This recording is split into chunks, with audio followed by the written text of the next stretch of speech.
Okay, we are recording live. Hello, everybody. Thanks so much for checking in. Our guest today is the manager of special events at Covenant House Vancouver. Covenant House Vancouver's purpose is to serve all homeless youth and give them a safe place to call home. Please welcome Kim Wing. Kim, how are you doing today? I'm doing very well. Thank you so much for having me on your show, on your podcast. I'm very excited to be here this morning. Oh, Thank you thanks, so much Kim. for coming. Yeah, no, thanks, Kim. Thanks so much. It's just fantastic to have you on. Finally, we're able to rope you down because you're so busy. It's Covenant House is always so busy, and it's just great what you guys do for the youth. And but before we start, what we do here on our show is we do something called Two Truths and a Lie. And so we've got some little things from Kim here, and Devin and I have to guess which. So I've actually got them here, so I'll read them off. And we have to guess which is the lie. So, number one, I used to live in the Yukon. Oh, okay. Oh, damn. That's interesting. Never seen her dog sledding or anything. So maybe, I don't know, maybe that one. Another one here. I have a selfie with Ryan Reynolds on my phone. Oh, that's okay. dope. Well, maybe we'll have to prove that one with their phone. Number three. Oh, God. I used to cheerlead competitively. Oh, man. Okay. What do you think, Dev? I can see the Ryan Reynolds thing because I think he's a big sponsor or advocate for Covenant House. Yeah, Covenant House, he's a right? big supporter. Yeah, Big that's supporter, right. big supporter. Uh-huh. Cheerleader. I can see the cheerleader. I can also see living in the Yukon, but Yeah, let's I go living in know. the Yukon. Let's go with number one, Nudge. We're going with number one. Yeah, I'm gonna go with living in the Yukon too, Nice. as well. Yeah. All right. How do we do? So yeah, how do we So do? drum roll is that I don't have a selfie with Ryan Reynolds. I was betting on that one. I thought that was a given. Because he's such a great supporter of Covenant House. He is. We are so lucky. He's done so much for us, and he did our fall matching campaign as well, and made a significant contribution. And it was wonderful. I didn't personally get to work with him, but our team did, and has nothing but really kind words. He's the nicest, most genuine person, and apparently answers all his own emails. And yeah, that's a little bit of wishful thinking. I think that he's pretty funny guy. Like he's got that great sense of humor. Yeah. That was a good one though. You definitely tricked us because it was a possibility. Yeah, because I saw there's all the pictures of him and Blake Lively, his wife, right? Doing so much for Covenant House, and I thought, okay, well, that one I'm gonna stroke that one off. But so you did live in the Yukon, and the cheerleader. I could kind of see the cheerleader thing, the way you're built and everything. That you got that, great, But the Yukon, yeah, I don't know. Okay. Yeah, I lived there seasonally for a number of years. I went up there one year with my girlfriend and fell in love with the place. And yeah, it's beautiful up there. It's 24-hour daylight in the summers. It's spectacular. Right, that's crazy. Yeah. And the nature it's just gorgeous. Everybody should travel up to the Yukon at some point in time in their lives. And lots of wildlife and outdoor things to do. And the people there are just the most kind and genuine people. Yeah. A good buddy of mine, when just out of high school, he went up to the Yukon, lived up there, and he worked on the Alaska Highway that they were building for years. He was a surveyor. He used to come back and tell me these just amazing stories about the Yukon. You got to go. I've still never been to the Yukon, which is, that's crazy. Been to Alaska, but I haven't been to the Yukon. Yeah. Oh my gosh, put it on your bucket list. I know. So what brought you? Because you guys do incredible things, and the people that work at Covenant House, you have the best team, the most incredible people. Every time I come down there, I'm blown away with how the energy is so good. So what brought you to, what made you think I'm going to go work with these guys and do what? There must have been something that. I started at Covenant House as a temp. So during the fall and winter seasons, they bring on a bunch of additional people to help with the volume, because there are so many amazing supporters at Covenant House, and we're 95% privately funded. And every year we have, I think, 50,000 donors who. Wow. Yeah, and so a big chunk of that comes in between October and December. And so I started there as a temp, as one of those people that came in to help with the volume of donations. And I just fell in love with the culture of Covenant House. As you said, everybody is so wonderful. And I think it really stems from everyone genuinely having a passion for helping the youth at Covenant House. And all the decisions that are made at Covenant House are made with the youth in mind first. So what's best for the youth who come to Covenant House, and just from there, you have all these people who are working towards the same goal, and just builds this culture of care and compassion, and of just wanting to be there every single day. I love my job, and I feel so lucky to say that, and to get up and to do what I do every day. Wow. And I guess I should step back a little bit here. Maybe just want to tell people out here exactly what Covenant House is and what you guys do for at-risk youth. Absolutely.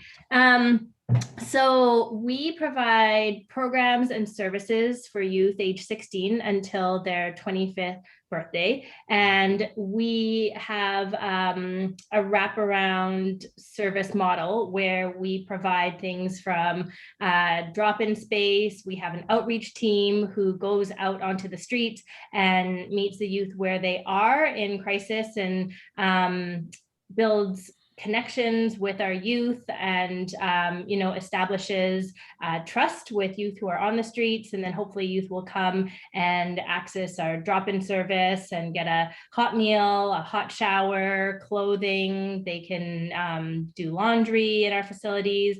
Then we have our crisis program, which a youth can stay for as long as they want. So we have youth workers and social workers, mental health programs, counselors, and then we have also our long-term transitional housing program, where youth come and they have little bachelor-style apartments, and really they're going through a program where they start off more supported, and as they go through the program, they become more independent, and they're learning life skills like budgeting and cooking and employment skills. And the idea is that eventually they're able to live independently after they leave Covenant House. Yeah, it's such an incredible program, and the youth that come there, because I've been fortunate to be involved in some of your fundraising events, and to hear the stories, because it must be so brave for the youth to get up and actually talk to a group of like 60 people in a room, and they do it. There'll be 3 or 4 of them, and they'll share their life story, and every time I'm just choked up, and it's extremely emotional to hear the stories of where they came from, and what the predicament was that forced them onto the streets. And when you reflect on that, it could be any one of us. If we were born into that, it could be Devin, it could be any of us that were in that situation. And it's just heart-wrenching to see where they come from, but then to see them there and have the guts to get up and share the story, and to say, share their experience of how Covenant House has been able to help them, and get them off the street, get them into a safe place, and everything that you said. It's just it's such an incredible program. Do you find that there's some common, reoccurring thing that why youth are ending up in the situations they are? Or is there kind of a whole slew of different things that outcomes? Well, each youth is very unique. We always work with youth in a one size fits one model, and they all have their stories. But oftentimes, youth are in a situation through no fault of their own. Yeah. And so when they come to us, they find a safe space, and we help them without judgment, and really just providing that unconditional love and absolute respect for every youth that comes to Covenant House. We know that we see a lot of youth who have aged out of the foster care system. Okay, right. So some of youth come from there. We have youth who are refugees here, and then they come to Covenant House for support. So really, it runs a whole spectrum of who our youth are. Right. And I guess these days, I mean, there's quite the spotlight on Indigenous youth and people and what's going on here in Canada and reconciliation. Is there, I mean, I don't know what the percentage, and I don't know if you can say or not, but I mean, there probably is a high percentage of Indigenous kids that come through the system too. Hey? Absolutely. I don't really have concrete numbers, which I could potentially find for you, but anecdotally, it's a disproportionate number based on the number of Indigenous people within the entire population versus the percentage of Indigenous youth who find themselves at Covenant House. It's definitely a higher percentage. So we do see that. Yeah, and then you, I mean, you yourself, you work on these special projects for fundraising for Covenant House, and one of them is this sleep out that you do, and it's a really incredible event. It gives people just a tiny sliver of what the youth go through living on the streets. And I've been fortunate. I was challenged by a friend of mine, Praveen Varshney, and David Ash. So they're all big supporters of Covenant House, to come out and sleep in an alleyway in downtown Vancouver for one night in November, about 6 or 7 years ago. And we raised some money, and the one thing that I really felt after the event, after being in a sleeping bag, a thin little sleeping bag on a piece of cardboard out in November and kind of a bit of a rainy night, and waking up in the morning, I was so fogged out and I couldn't think the next day at all. And that's one day for me. These kids are there month after month after month, living in these horrific conditions, and your cognitive ability just, I mean, after one night depletes down to 30% or whatever it is. It's just I don't know how anybody could live like that. But actually, I've got some things here. I wonder I'm going to screen share a couple of photographs of the event for you. Nice.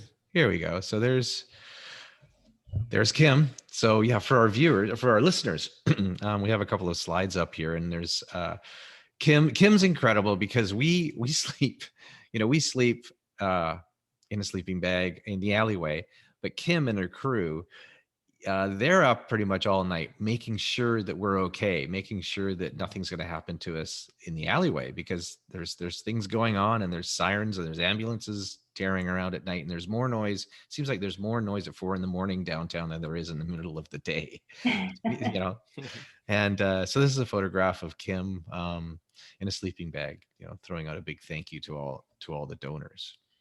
And I guess during this past year, during COVID, it's been an extremely, different challenge, right? Because you're dealing with, the homelessness, you're dealing with COVID-19. And then in Vancouver, we're dealing with this horrific opioid crisis as well. So it must have been an extremely difficult year for you guys and the kids. Yeah, absolutely. We've seen the opioid crisis really affect the youth at Covenant House.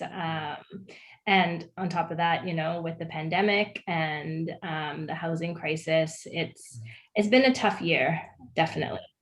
Yeah. The one word that I keep thinking about, and that's a recurring theme, is how resilient youth are. Yeah. They really they really are. And as I said earlier, for them to come into to even step in the door is a huge breakthrough for them. Because you hear their stories, and I see why they would not trust another human being, or especially another adult. But to come in and then to be able to stand up or sit and address a bunch of people like us, 60 people, and share their stories, they've come so far, and that must be extremely, extremely difficult. And so here's a photo of Praveen, Varshni, and David Ash, and this is the very first one I did 6 or 7 years ago, with Praveen in the middle. We looks like we rescued him, which probably did in the morning. And hats off to Praveen for getting us going and getting us challenged to come out and raise some funds for Covenant House. This isn't me, but this is a photograph of. It does look like me, but I don't think it is. So yeah, we get a piece of cardboard, thin piece of cardboard, and we get a little summer kitty sleeping bag, and we're sleeping in the alleyway behind Covenant House for the evening, and it's quite a. Actually, Reiko, my wife, Dev's mom, came. She came once or twice. Yeah, I think she's done it several times. Yeah, she has. She done it a few times, and then she did the summer one too.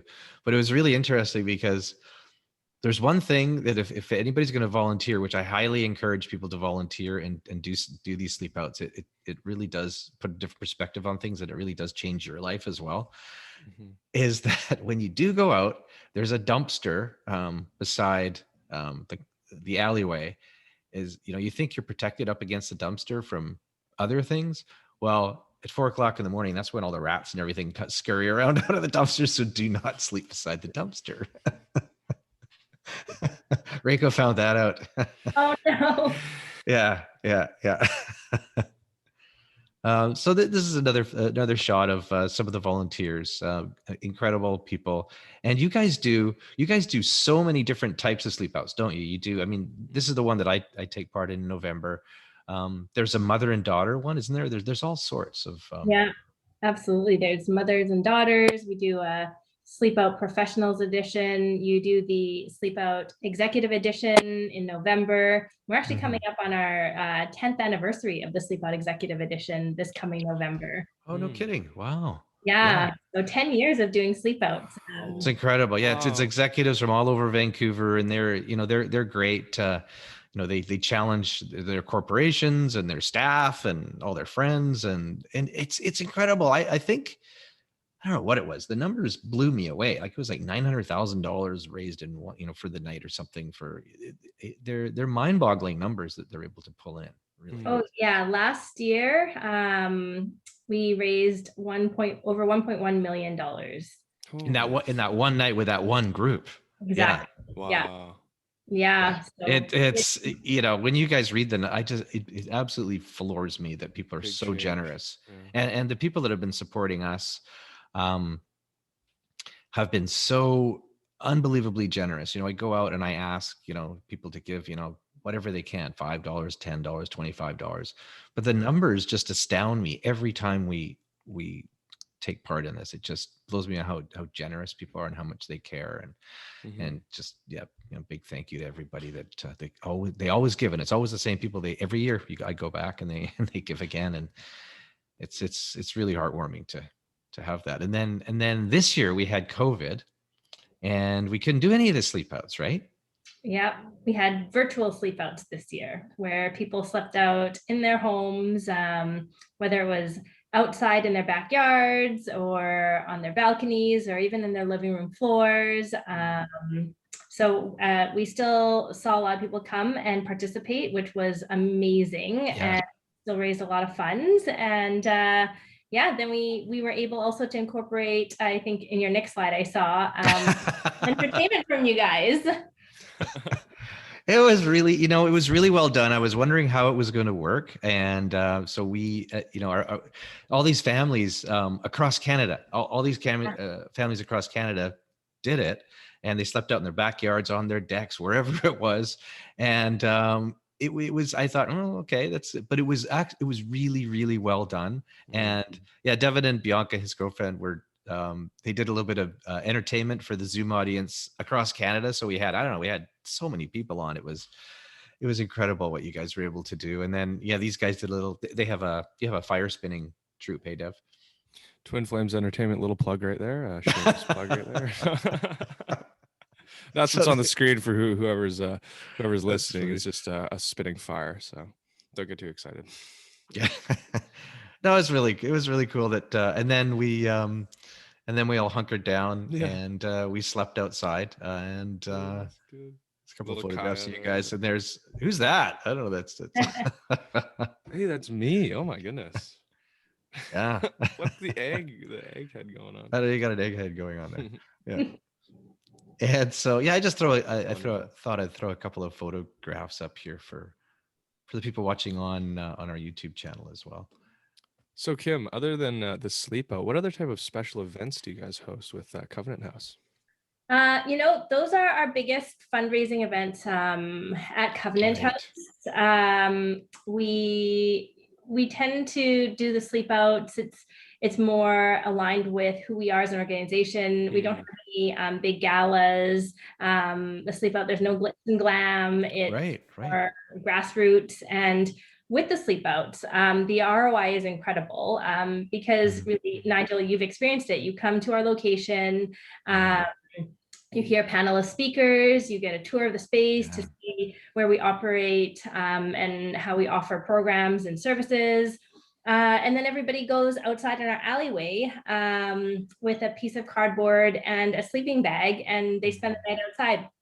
And through all of our sleep out campaigns throughout the year, which we run, like we talked about several of them, we also have a sleep out student edition that my colleague runs, and we have high school students and post-secondary students that put on their own sleep outs at schools. Wow. So throughout all of the sleep out events, we raise about $2 million almost annually. And it's so great to see how many people support the sleep out campaigns.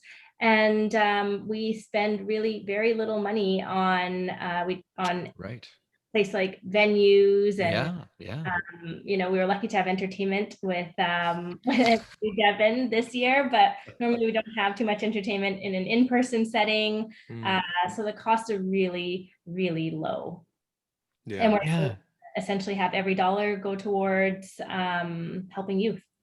It's like the perfect structure. Like you're hitting people, I feel like, right in their heart, and then it's like they're getting super grounded by the fact that I got to do this for one night. This is brutal.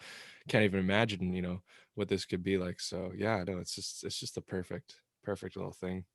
Yeah, and the idea is that we're not pretending to be homeless at all.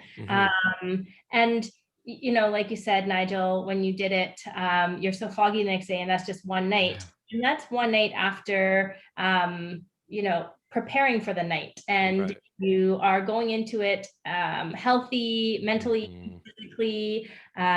You've had a meal before going to bed. You have kind of all your layers on, and you're still feeling exhausted and foggy the next morning. So our youth who come to Covenant House, we really try and provide those supports so that they are safe, they are comfortable, they have their mental health supports as well. They have 3 meals a day and snacks, and that we're really taking care of all of their needs, whatever they may be. Yeah, I know you said safety. There's something that I did not know is that, we walk around the streets of Vancouver and we see kids, they're kind of cuddled up or in corners in the middle of the day, sleeping, and we thought, oh, okay. But I didn't realize that that's the safest time to sleep at night. That's when they're at most risk, because the predators are out, and it's just not safe. So they're basically up all night protecting themselves, and they're trying to get some sleep during the day, and it's this never-ending cycle. And there was a story, I know, that one of the attendees, he was living in his car. He had a car, and he was living in his car for a while, and he had his car all taped up at night so people could, but he said at night was just horrific. People trying to get in and breaking into his car, and he, I think, eventually abandoned the car, and then he was on the street, and then it just was one step down, from that, just this spiral. But then for, the Covenant House people to come and, sit and have a chat with them, and eventually gain a little bit of trust, to come in and check out Covenant House, and have these, and then have this young person get up and share his story with us, and share how far he had come with the help of help and guidance, and support, from Covenant House. It was just, it's like I said, it's extremely emotional. Every time I come there and I sit and I hear the stories, it's really hard to keep it together. And after spending a night, out, feeling like those kids would feel, and then we have like a sharing circle in the underground parking lot in the morning, and hearing people's experience. And you hear, we hear experience from CEOs of big corporations as well that have never done anything like this, and just the emotion coming out. It's really, really humbling to experience. And so thank you for making this available to us. And it's an incredible program, and it's something that, I've always struggled with. I want to give back and I want to help, but I don't know what to do, and I don't have time. This is one day, one evening, and for people to volunteer and come and help raise a little bit of money and come and experience this. If people are looking for somewhere, to help or to volunteer, it's giving money is fantastic, and it's great, but to go and give of yourself and help, raise awareness, it's incredible experience. So thank you for making that available. Yeah. Well, thank you. Hopefully maybe you and Praveen and David, the original three there, will come back in November for our 10th anniversary to participate. Well, you know what? That's a challenge. We just challenged them right now, because I'll be there. I'll be there. It's a challenge to Dave and Praveen. There you go. You guys are hearing this. I'm going to send this to you. So there we go. That's fantastic. Get you back out. Yeah, they both give quite a bit, but to get them back out on the street, that would be fun. Yeah. Yeah, it's definitely an experiential event, and really the idea is that we're doing this in solidarity with the youth, but also doing this to raise funds so that Covenant House is available 24/7, so that youth never have to experience that, right? That Covenant House is there so that if they're at risk of, or they're experiencing homelessness, that they have a safe place to go, where the doors are open 24/7, and they don't have to spend a single night on the street. That's the hopes. And so we're only able to do that because of you, Nigel, and you, Devin, and spreading the word, talking about your sleep out experience, raising that awareness, and raising the crucial funds that come along with those conversations that you're having with your network. So it's and you guys have a new building. It was incredible, because I was used to going to the old building because you have two locations. One's on Seymour, the other one's down on, is it Pender? Down by yeah. But then, so I came when I'd missed 1 year, and I came down looking for the building, and there was just a big hole in the ground. I'm like, oh no, what's happened to the building? It was across the street. There was this new, beautiful building, and that was your new, and it was, I was blown away by the new building and the facilities that you now have there to offer to the youth, and the extra space, and that was all because of, the generous support of all your donors. So thank you. Yeah, thanks everyone. Yeah, and soon they'll be building number 3. So wow, there we go. Nice. I think the building should be completed next year at some point in time, if everything's on time.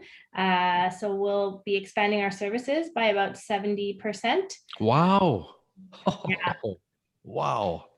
So, I mean, the need is there in the community, and it's really great that we're able to, like you said, with the support of the community, with all of our incredible donors, that we're able to build this third building, and we'll have space like an educational space, which we don't currently have. We'll have a music room, like we do therapy, and so we'll have space for that as well. Yeah, it's really great and exciting. Wow. And Covenant House, like we're talking about Covenant House Vancouver, but you're all across North America.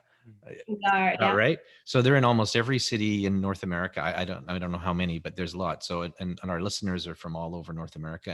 And you don't have any locations in the UK or anything, do you? Not in the UK, no. Not in the UK, yeah.